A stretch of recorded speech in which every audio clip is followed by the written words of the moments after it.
Hello from the Heritage Foundation.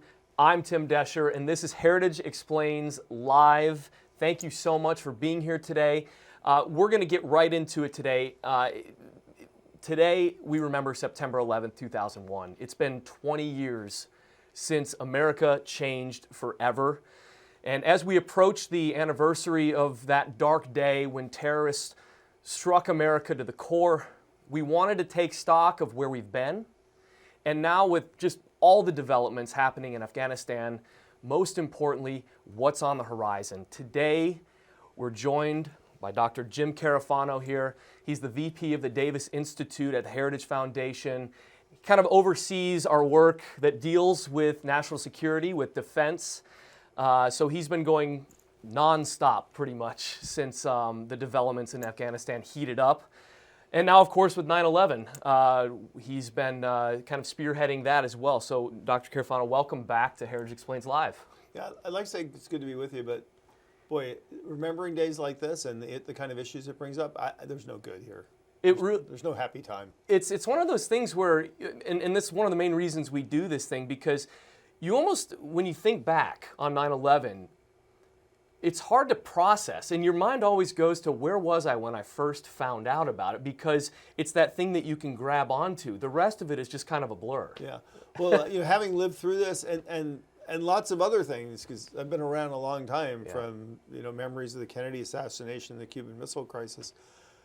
But I got to tell you, in this one, because of what we do here and because of what's important to all of us, the first question I know that people have in their minds is, are we safer? And I got to tell you, I mean, yeah, it's been 20 years, and we've invested so much, and so what's different? And after we're 20 not. Years? We are not safer today than we were on 9/11. And let me tell you why, because it's two things which literally have happened within the last few weeks and months that really dissolved 20 years of history. And one, of course, is what happened in Afghanistan. Yeah. So the Taliban were the hosts of al-qaeda. It was the Haqqani network, which operates between Pakistan and Afghanistan. They're kind of a shadowy terrorist criminal organization. They were the ones who asked the Taliban to host bin Laden in Afghanistan when he was chased out of the Sudan by the CIA. That was the original terrorist sanctuary, because bin Laden essentially could do anything he wanted, and the Taliban didn't interfere with that. And they planned 9/11, so 9/11 is rooted in Afghanistan.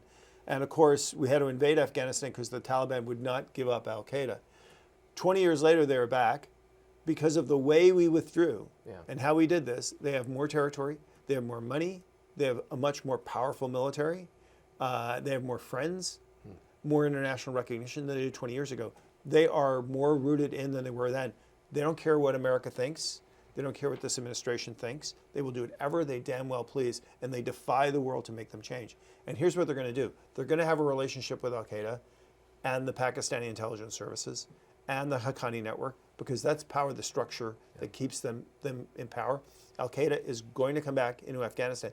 They're already coming back. A lot of the leadership had fled to Iran. They're going to come back to Afghanistan, and they're coming back really for one reason: to plan the next 9/11. And they have to do this. And when you have a safe haven, when you have somebody who will enable you to do this, they will inevitably come. No, but it's more important than that. They have to do this, and they have to do this because they have to regain their respect and their honor, and they do that by demonstrating that America did not beat them down. So they have to plan it. They have to do it in Afghanistan, and the world has to know that they did it from Afghanistan, because that is how they regain their honor and their respect and their power, and fulfill the historic mission and demonstrate that they are blessed by God. So literally, we are on the clock today. And the Taliban will not stop them. They won't control them. They won't inhibit them, because they don't have to, and they won't. And that's just half, right? And we have no capacity to really know what's going on. We have less knowledge and ability to deal with what's going on in Afghanistan today than we did 20 years ago, when Bill Clinton was blindly lobbing cruise missiles and al-qaeda. And the other side is, that's the offense. So we don't know what they're doing, and we can't go after them. And look at what we've done to defend ourselves. Our border is wide open. Right. It is more wide open today than it was on 9/11 in 2001. you have millions. You'll have tens of millions if they push through this $4.5 trillion spending package with everything. It's going to have amnesty in it. You'll have tens of millions of people illegally coming to board. It's the best way for terrorists to get in the United States. If I was advising a terrorist group, and I'll give you my phone number later, if I was advising a terrorist group, I would tell them, look, don't recruit people here to be your terrorists. That's stupid. The police will catch them. Get your terrorist team and send them here, just like in the movies, and have them walk across the southern border. It's the safest, most guaranteed way that they're going to get in the country and recognized. Well, we'll get to that down the road. But I wanted to make sure that as for me, as I'm sort of prepping for this, you're so much into this that you can talk circles around everybody out there. But a lot of people are kind of still stuck at those images at the Kabul airport. They're still stuck at we're leaving our gear behind. Right. They're still stuck on all that. And most importantly, as you're mentioning, they're stuck on are we safer now than we were back then? And as you said, we're not. And so folks, I wanted to just offer you this. One of the reasons we do this is to take your rapid questions. You have the ability to post comments, to ask questions, to leave a comment. We read them all. Philip's going to post them for us so we can see him come in live. So please feel free to do that. Dr. Carafano is great responding live to these things, so please feel free to do that. Also, one of the other things I wanted to throw out to you is, as we mentioned earlier, sharing that top-of-mind experience of where you were at 9/11. We'd love to see that. We'd love to read that, and love to share in that experience with you to kind of to kind of highlight that. If I can just say one thing, because I know for a lot of the people that are watching this, they either weren't born, or they were very young, or they didn't live in Washington, D.C. or New York City, and this isn't a central part of their lives. And I guess one of the natural questions is, dude, we've been fighting these dudes for 20 years, and the Yahoo in the chair there is telling me that we're less safe than we were 20 years ago. What the hell have we been doing? Wait, are you the Yahoo? Yeah, what have we been wasting our time on? And here's what my response is, that's the wrong way to think about it. Because there has not been another 9/11 for 20 years. Right. And it is not because of lack of trying. They have tried to come back and do as big or bigger than 9/11. And we made lots of mistakes and everything else, but we stopped them. We stopped them for 20 years through Republican and Democratic presidents. And when you're asking, well, how can they be back stronger than they were before? Well, first of all, global terrorism is the easiest thing to do. You don't need a 501k. You don't need an HR department. Anybody can go out and kill innocent people. You could walk out of here and kill innocent people. All you need to do to be a global terrorist organization is people and a little determination. So to reconstitute that is incredibly easy. And how you defeat that in the end is by going out and finding the actual people that want to do it and stopping them. And perhaps imperfectly, but actually quite effectively, we have done that for 20 years. And it's not about like fighting a conventional war and running up a victory flag. It's more like flossing your teeth. Dude, you floss your teeth every day, you take away the bacteria, your teeth don't rot out and die. Or if you don't like that one, a forest fire, right? When the forest fire dies down, the guys stay behind and they stand there and they watch to see if sparks flare up again, because if they do, they put them out before you start another forest fire. That's the way you do global counterterrorism. This is exactly what we're not doing. It's like we ran a 20-year marathon and then we stopped in the middle of the race so al-qaeda could catch up. I'm curious, have you been watching, and I know folks, you've probably been watching it too, if you have Netflix, if you have Hulu, they're posting documentaries, they're posting docu-series all over the place on 9/11. You've got these interviews, these audio clips. We participated in one. There's a great one coming up. It's called Drive Through History. Okay. They do awesome things on PBS and stuff. So they're actually previewing one. They're going to do a Facebook preview, and it's also going to be on TBN which on 9/11, and it's great. We'll link to it. The one thing I wanted to ask you though is a lot of people, as you mentioned, probably don't remember 9/11 very much. Maybe they weren't even born. Right. I'm curious for those people, and folks, again, we'd love to hear from you as well. And it's your 9/11 story. Please feel free to post them in the comment if you feel comfortable doing that. But I'm curious from you, Dr. Carafano, what do you hope that young people are taking away from these documentaries? Well, first of all, you have to understand it's not weird for them to think of this as ancient history. Look, when I came of age, Pearl Harbor was as distant for me as 9/11 is for people now. But you have to understand, the reality is there are evil people in the world, and they have a different code than you do. And this is where people say, well, we should engage, and we should do diplomacy, and we should do foreign aid. And I'm not against any of that stuff. Yeah. But the reality is there are evil people in the world. And when you turn your back on evil, to them that is an opportunity. When you show them the face of kindness, to them that's an opportunity. When we say do unto others as they would have do unto you, they are do unto others. They're like Hannibal Lecter. They have no moral code that suggests that mercy or understanding or empathy is something that's valued. And they will kill you. And that is a sad constant of human history. And I'm all for inclusivity and community and lots of things, but the reality is a society that cannot protect itself is on the menu. It's amazing when I think back, and I've talked to so many people in this building, it's amazing how many different stories, because if you were in D.C. on 9/11/2001, you're telling the story about how you walked across a Memorial Bridge. Right. Women walked across in their bare feet because they had heels on, and all the public transit was down.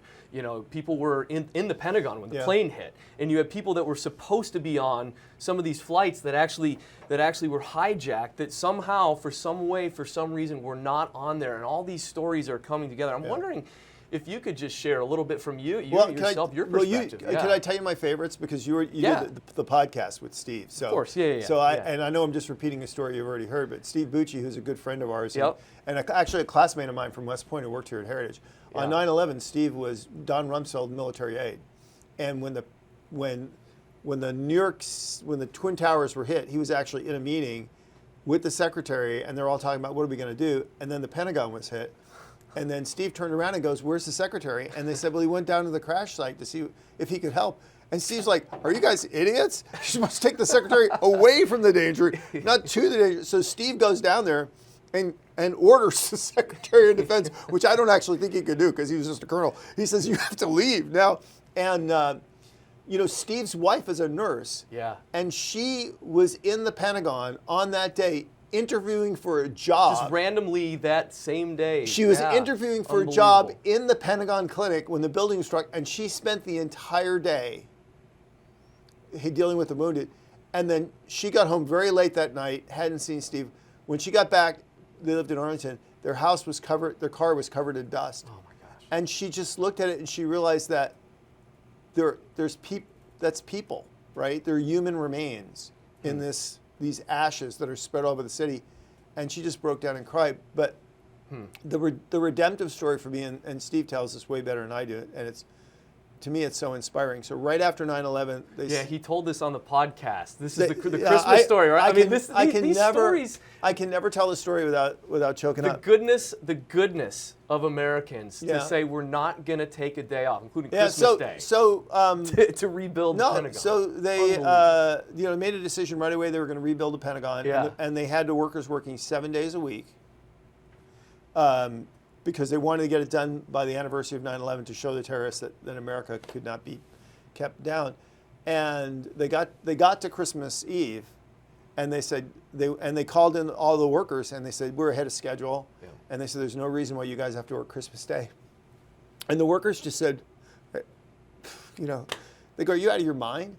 They go, we're not going to take a day off until the job is done. This is there are people out there fighting and dying. They're not taking a day off, and they just all came to work. It was the goodness of America was so apparent after 9/11, and a lot of the people watching today, they were a part of it. And I want to just pivot right away because we're getting questions right now, and I want to honor that because we said we could talk here all day about it. First one that I wanted to ask is coming in. Should we assume there will be another attack soon?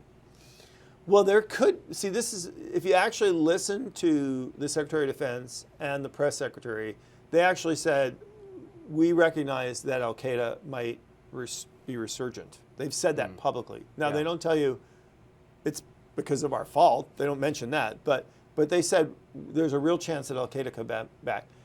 The press secretary actually said, we see this as potentially a threat in the next 5 years. Not as like a 20th anniversary. I don't know where she got that number from. Huh. I don't know. I mean, where'd you get that number? Because no intel guy would tell you that. The reality is, dude, it could happen tomorrow. All they have to do is get back in Afghanistan and coordinate with a couple of people, and they could launch another attack. So I wouldn't put a timeline on this. Yeah. You know, those of us who remember 9/11 remember the one thing we all remember is that the second before we heard the news about the Twin Tower, it was the most unremarkable day in our lives. It was a nice September day. It was the skies were clear. Wasn't any rain.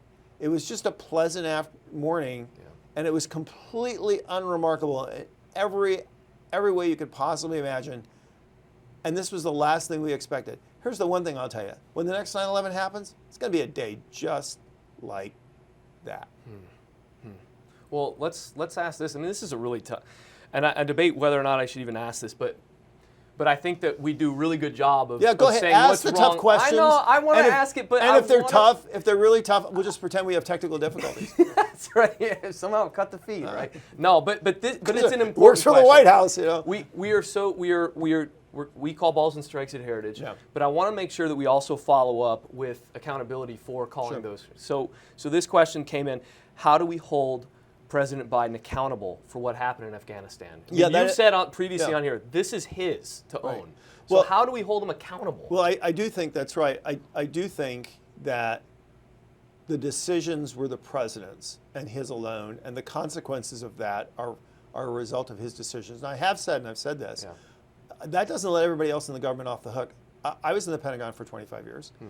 I've seen people have to make difficult decisions, and I've seen people know that their boss is wrong and push back on their boss in a way that was honorable and respectful. Because look, you have to follow lawful orders. Doesn't matter if they're stupid, you still have to do it. But here's how you do it, right? If the president said, I want you to withdraw from Afghanistan, we're not going to coordinate with our allies, you have to do it with the troops that you have, and you can't tell anybody. What you could say is, in a public forum with people around and witnesses and note takers, say, Mr. President, you gave us a lawful order, and we will honor your lawful order because that is our obligation. But here's what I want you to understand. If we execute the order that you just gave us, we will fail. It is very likely we will take casualties. We won't get everybody out, and we will put our allies at risk. Understanding all that, do you still want me to execute that order? And most presidents will look at you and say, well, let's talk about it. Yeah. Here's what I'm pretty sure happened. The president said, get everybody out with the troops on the ground. And they said, okay, Mr. President, we'll do the best they could. So they were complicit in this decision. Now, I think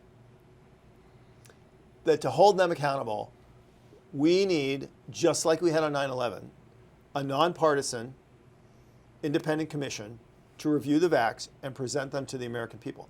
Now, if you remember, after 9/11, we had a Republican president and a Republican Congress. And they supported the investigation, even though they knew that they might be criticized and fault might be found with them. And they did it for two reasons. One, it was important for transparency. Yeah. This is a democracy. Americans should know what their government did. They have a right to that. Yeah.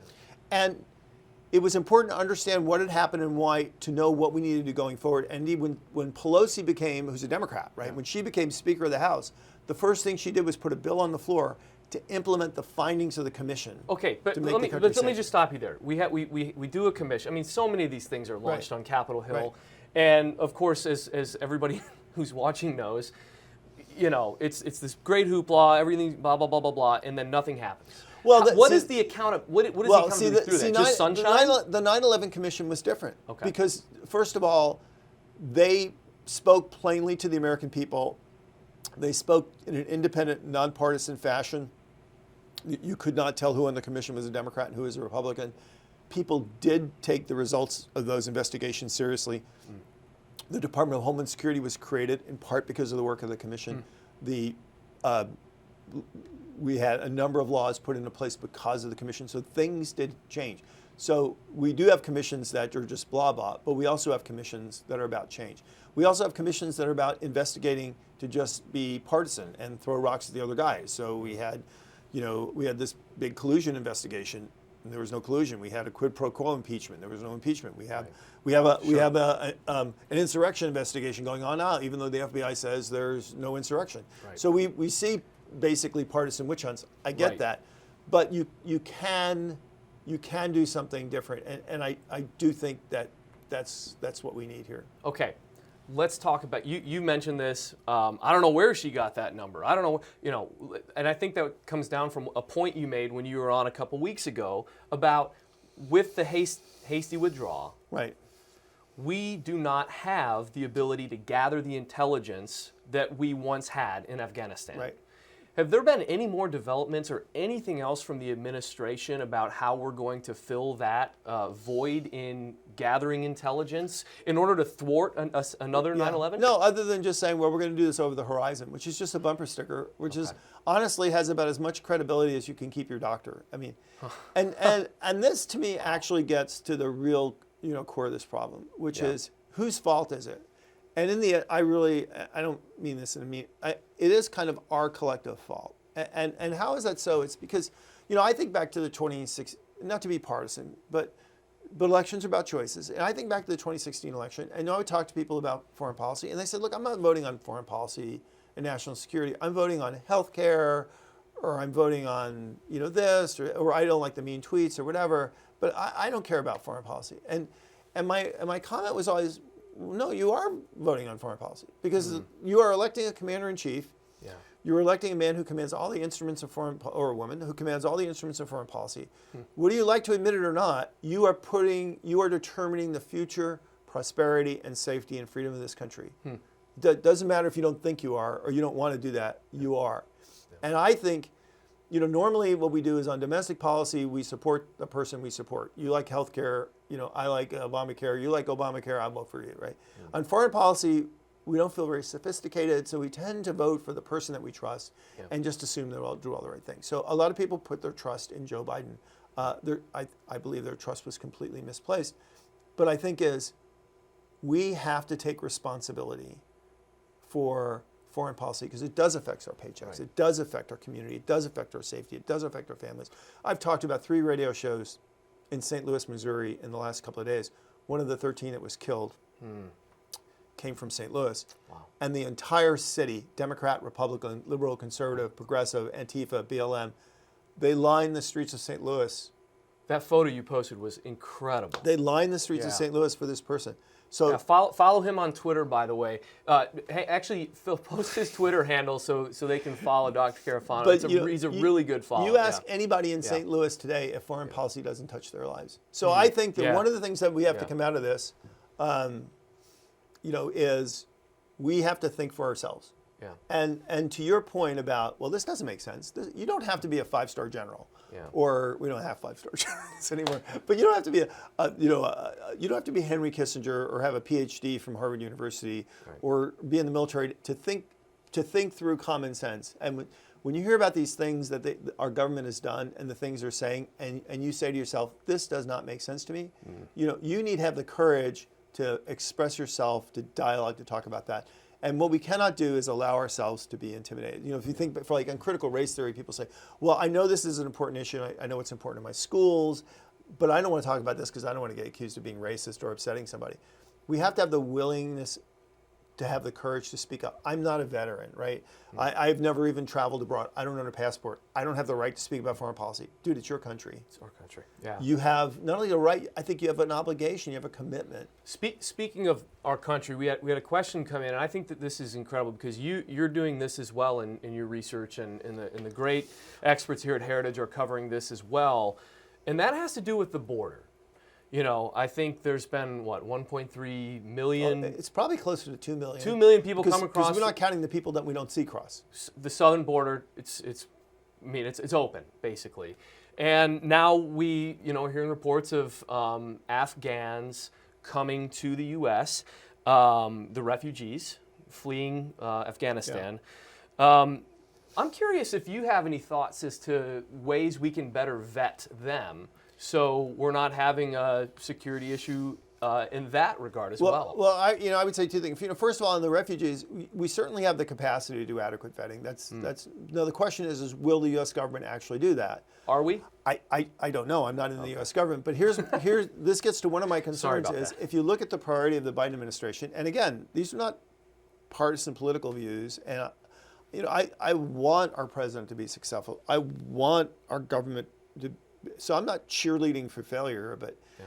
if you look at what they've done the last 8 months, their principal guidance to the Departments of Homeland Security and Justice have largely been about partisan politics and executing that agenda. Even on security, the president has said our number one concern, and he starts to talk about domestic threats, and it's very clear he's talking about conservatives and Trump supporters. And so we have the key instruments of justice and Homeland Security focused on really partisan political campaigns and not focused on the day job of protecting us. I think that is very, very dangerous, especially now when we have a real threat. On the border, and people will go, hey, roll the tape. So they'll find lots of quotes from me from the past 2 decades saying, when people talk about, aren't you worried about terrorists crossing the border? And I say, well, yeah, they could cross the border, but there's lots of ways terrorists get in the country. And if you overwhelmingly looked at terrorist travel, terrorists came in through like everybody else. And you go, well, why was that? Because terrorists like predictability. They like to know what they're going to face. They didn't know what they were going to face at the border, but they knew if they were coming in that people would screen their passport and TSA and everything else, right? And that was a challenge they could deal with. That's completely changed. So whatever Jim Carafano said, 5-10 years ago, it's not because I've changed my views. It's because the reality of the situation has changed. When you have a border that is this wide open, and you have people coming across in these numbers, the safest and most secure way to get a covert team of operatives into the United States, which is what you want to do. Yep. This is why 9/11 is successful. It's not that these guys were, Tom Cruise and Mission Impossible. They were kind of average dudes, but they were motivated. Yeah. They were trained. They were organized. They had a plan. Their plan did not work perfectly. So for example, some of the flights, the reason why there's a plane in Pennsylvania that crashed into the earth in Pennsylvania, and you have to go to Shanksville to see the fourth plane. And that was the heroism, is the passengers tried to take the plane back because they knew what had happened to the other planes. And the terrorists just crashed the plane and killed everybody. That plane was delayed. If it had not been delayed and had taken off on time, the people on board would not have known what was going on, and the terrorists would have successfully crashed that plane into, we're not really sure, the Capitol or the White House. But the point is, nothing ever goes perfect. But you had a group of guys that had a reasonable plan. They were reasonably well trained, and everything didn't have to go perfect to be successful. That is not that hard to do. Yeah. Anybody that's ever had a really disastrously awesome, bad, criminally don't let your parents find out about this bachelor party knows what I'm talking about. That's another episode. No, right, but the point is this can be done. Yeah. And the key thing is the key little instrument, the magic of success is if people don't know you're coming, you're gonna kill innocents. You may not kill as many as you want, but you're gonna kill innocents. So the trick is to get a team in here covertly, and I actually think it's walk across the border. It's why 9/11 worked. Yeah. It's why the Boston bombing worked. Sure. It's why the people in California worked, killing people. It's because there was no signal that they were coming, and that's because they kept it quiet. And you want to keep it quiet, get your team, get them to Mexico, walk into the United States. Matter of fact, if the Border Patrol stops you, they'll probably put you on a bus to the city you want to go to. Earlier you mentioned that the Taliban have some ground to reclaim. They want to prove a point again. They want to reclaim all that they lost through the last 20 years. I'm curious. Do you think that we should be on alert this 9/11? Well, well, that's an interesting question, because a lot of people say, the 20th terrorist strike anniversary. on anniversary, but here's what I say about anniversaries is that's an added complicating factor for a terrorist, right? Yeah. I'm going to do it on this day. Well, what happens if so it's a lot easier to just say, let's just do it on a day when nobody cares. Mm-hmm. People say, well, terrorists could attack the Super Bowl. I said, yeah, you could attack the Super Bowl. That you could attack the most guarded, everybody is on high alert and everything else. Or you could just go to, the OU Texas football game and kill them. I mean, what's the difference, right? Mm-hmm. So I think it's just as likely to get a terrorist attack on a day when nobody is looking. And if I were a terrorist, that's what I would plan for. You know what? You don't want to you don't want a 9/11. You want to give America another date that they'll never forget. Yeah. Wow. I'm curious, as we continue to move forward with this, tracking Afghanistan, I asked this of Niall when he was on last time. I want to know, if you were in the room advising President Biden, and he would listen to you, what would be the next best move right now? Oh, that's where easy, we stand? right? What is the next best move? Yeah, the number one thing is secure the southern border. And we know how to do that because we did it under Trump. If you re-implement Trump's policies, you shut that border down literally overnight. Now, you're not going to get to zero, but you don't need to get to zero. You need to get the border under control. Yeah. So when people come across who are suspicious, you can identify them and take care of that. Number two thing is all you need to is tell the Department of Homeland Security and Department of Justice, which includes the FBI, go back to your day jobs. If you remember after 9/11, the director of the FBI said, our number one mission is stopping transnational terrorism. We need to go back to that. So if you do those two things right there, you are dramatically, and that's the defense. Yeah. Then you've got to figure out how to go back on offense, which is, it's people stupid. I can't tell you how many times in the 20 plus years I've been doing this, people say, well, what do you worry about? Do you worry about a dirty bomb or a car bomb or a guy with a machete and my answer is, that's not what I worry about. 99% of terrorist attacks look exactly the same. Yeah. Where they're differentiated is maybe on the 1% of the instrument that they choose. Okay. So if you want to stop a terrorist, focus on the 99% rather than the 1%. And the further back, we call it get to the left of the bang or the right of the bang or whatever, the further you get away from that down the kill chain, the more effective you are. And you want to work the whole chain. So yeah, you could put a fence around the Capitol and try, okay, but you're much more likely thwart terrorist travel, like keep the terrorists from coming here, right? And if you can't keep the terrorists from coming here, get to the people who are commanding and controlling these guys and stop them. Get to the sources of their financing and dry that up. Get to the people that support and influence them and intimidate them. So you want to work the whole chain, and you want to try to interdict the problem as far back in the chain as you possibly can. All right. Here's I think a really interesting question that came in from the audience, and it has to do again with I knew intel. it didn't come from you. It's not going to come from me because really mine would be interesting boring. question. By the way, I am going to quote you to you, so you just be prepared for that because you have a really good quote. But does the government have too much information to prevent a future 9/11? Info is good in resolving problems, but too much info may impair proper analysis. How would you take that one? Well, so it's about how you process the information. So one of the mistakes we did after 9/11 is we told everybody, give us your information. So we did this with the private sector. They go, give us all your data. And the private sector was, what do you want all our data for? Well, we don't know. Just give it to us, and then we'll figure it out. And that doesn't work very well. But the easiest way to find a needle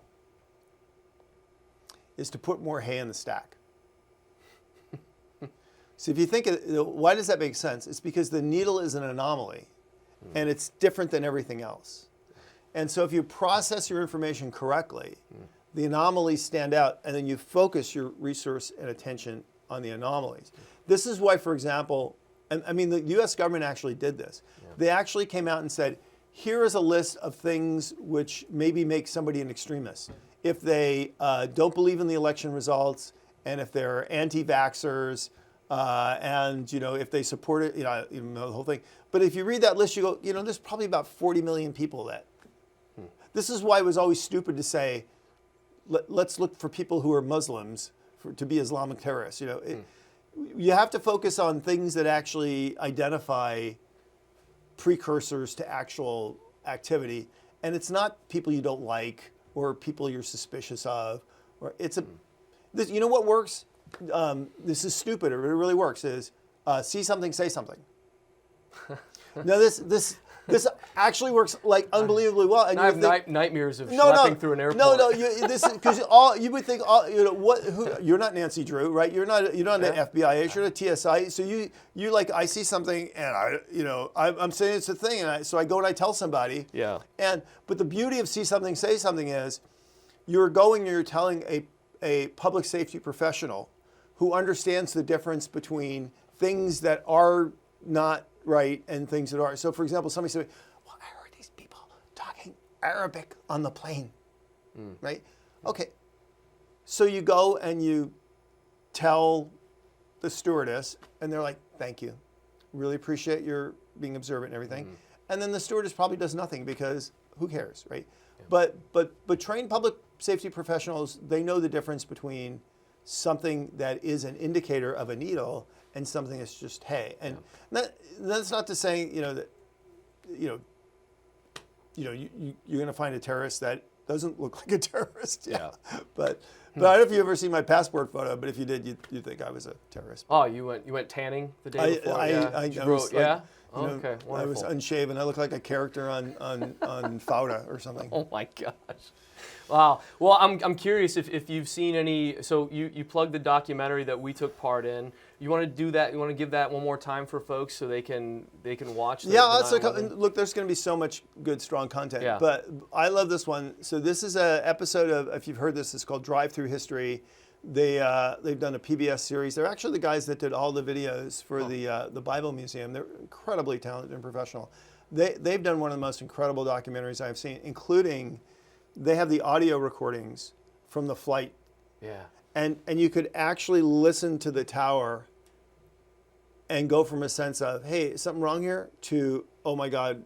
And so I think it's one of the most dramatically moving things. Love that. I think it previews on Saturday on TBN and on YouTube and we'll find it and link on to Facebook. It. Yeah. We'll so I think that's awesomely fabulous. I love the podcast you did with Steve Bucci. I would super recommend that. Wow. Heritage Explains podcast, not Heritage Live, Explains Live, but Heritage Explains podcast. Yeah. So there was a great documentary. It was actually made by people at Heritage. So there are 3 young people at Heritage who, I think the oldest was maybe in grade school and the youngest was like, I don't know, really young, and who barely remembered 9/11. And we gave them a camera crew and we said, find out what happened on 9/11. And they went and interviewed people to uncover the story of 9/11. They interviewed Steve Bucci. That's where we first heard that story. And the interview with his wife is on there.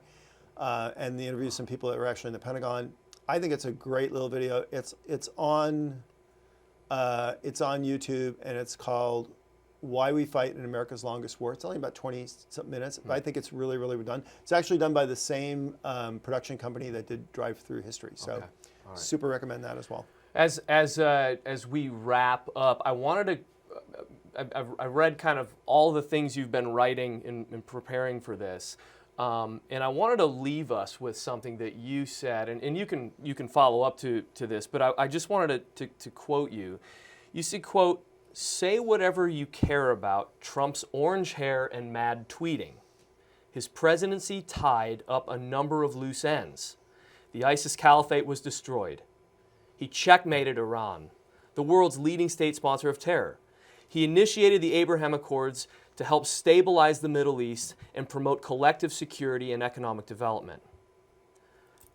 What a stark contrast to what we're seeing right now. Yeah, there's a lot of flossing going on there. Holy moly. And here's look, I'll say 2 things about that, which is Trump was not a trained strategist or a military guy or a statesman or anything. He did not have 40 years of experience in Washington, D.C. But I think, the character and his larger character aside, in his judgment, he had good common sense in the sense of problem, solution. Protect America, keep Americans safe, find the things that want to hurt America and stop them. Yeah. So to me, that's an affirmation of why Americans can think for themselves. I mean, I know Donald Trump. He's a smart guy. We're all just as smart as Donald Trump is. Yeah. We can think for ourselves on this thing. The other thing I'll say, and again, I don't mean this in a mean-spirited way or anything, but the difference between a leader like a Trump and a lot of the other people that have in Washington, D.C. is his entire life, he has been responsible for the consequences of his decision. Wow.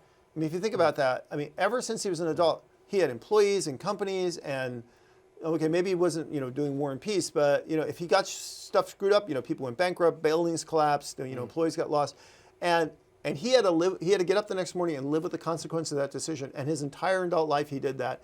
And I think that is not just anybody, that is a person that is prepared to lead, a person that understands the weight and the consequences of what they do. I would contrast with people like Obama and Biden, who never really in their adult lives had to live with the consequences of their decisions. Wow. Biden was in Washington, D.C. for 40 plus years, and he had lots of opinions and thoughts and things and stuff and else, but he was never the guy that had to make the call. Yeah.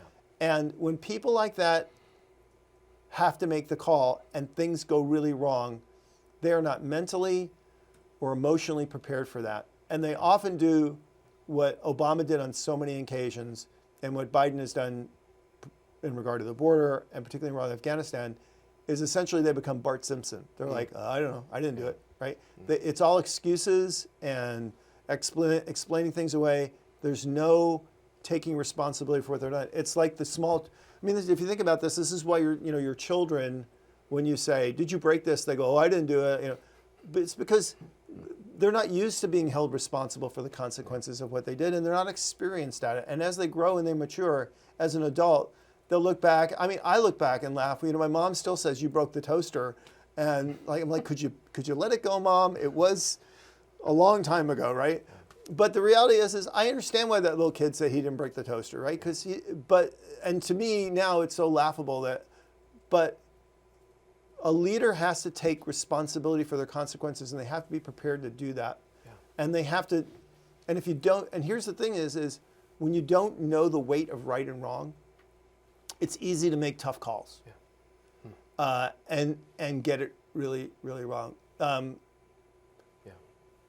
Just think of Eisenhower on the day of the D-Day invasion. They came to him and they say, the weather's not right.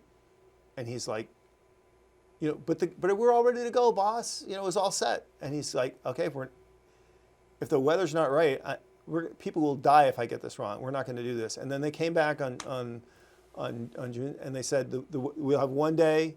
It's kind of okay weather. It's super risky. People could die. And he said, okay, but we can also succeed, and this is really important for the country. He says, I'm going to make this decision. And then he went and he wrote a note. And in that note, he said, the invasion failed. It's all my fault. I take full responsibility. Wow. And he folded that note and he put it in his pocket. Because if D-Day had failed, he was going to be the stand-up guy and said it failed because of the decision I made, and I got people killed, and I am going to stand up and take the consequences of that. We've never heard this president say that. Never heard it once in any issue that he's ever dealt with, and we certainly didn't hear it in Afghanistan. And I think, let's be honest, if we think this is the guy that's going to protect us from people who are absolutely committed to killing us, we have not seen that courage in this president yet.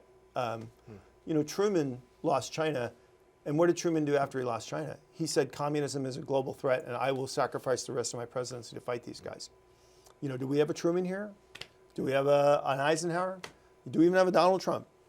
All we know right now is we have Joe Biden. It's a stark contrast, and it's as we continue to remember September 11th, 20 years. It's unbelievable. Can't even begin to describe how quickly that went. I've got ties that old.